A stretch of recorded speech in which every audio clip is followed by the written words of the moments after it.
Hi guys, I'm Maylin Dovan, certified athletic therapist and founder of Rehab-U Movement and Performance Therapy. I'm here with Joey Russo from Fast Strong Kinesiology, and we're going to talk about tightness or perceived tightness in the hip flexors.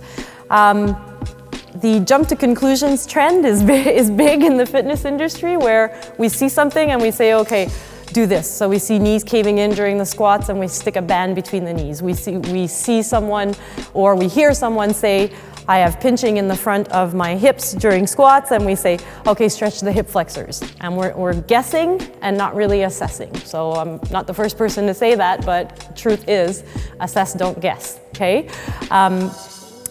What I have found when people have pinching in the front of the hips, before jumping to the conclusion that they have tight hip flexors, is that it's often a question of, one, not activating properly through the feet and not creating torque at the hips for the squat. So if we're talking specifically about pinching in the front of the hips in squats, and I also find that sometimes their squat, and that's connected with the feet, is the squat is too much of a sagittal plane fold forward movement. Okay, they're not generating any torque at the hips, and it becomes a fold forward movement where the hip flexors are pulling the torso forward. So you're going to feel that tension in the hip flexors. Okay, so first of all, if you do have someone who complains about pinching in the front of the hip during a squat, and you think, okay, well, maybe the hip flexors are tight, but let me check them,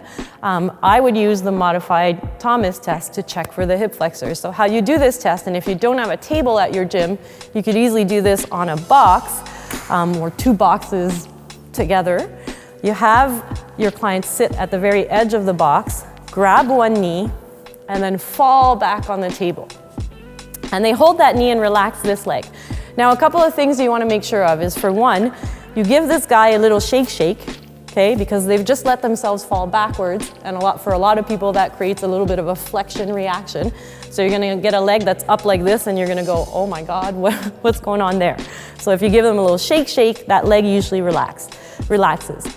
You also don't want them to be pulling super hard on that knee, because that will cause the pelvis to tilt and bring this leg up.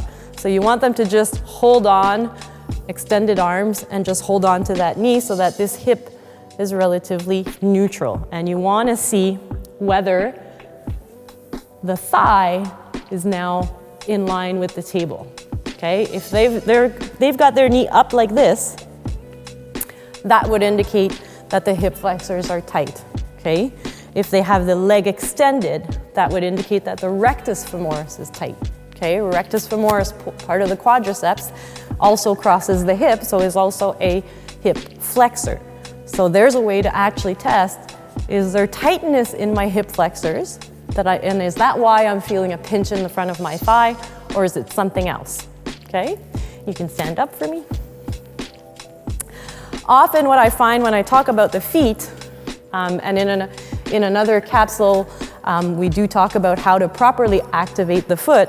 A lot of times if people are squatting, so do a squat for me, if they don't use the feet and they let the toes, their weight goes on their heels and they let their toes come forward, they're essentially falling backwards.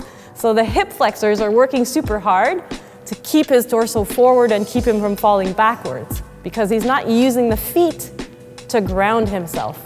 If he uses the toes to grip himself to the ground, usually you get people to do this and bring awareness to this, and immediately they'll feel less pinch in the front of the hips. You can come back out of there.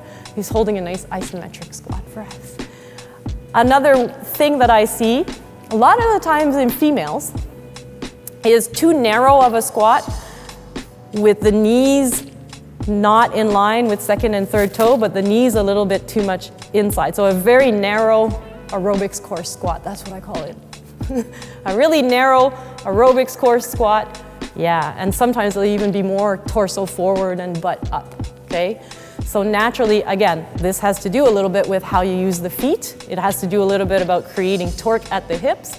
It has to do about how much your torso needs to come forward to allow you to maintain your center of gravity and be able to do a squat.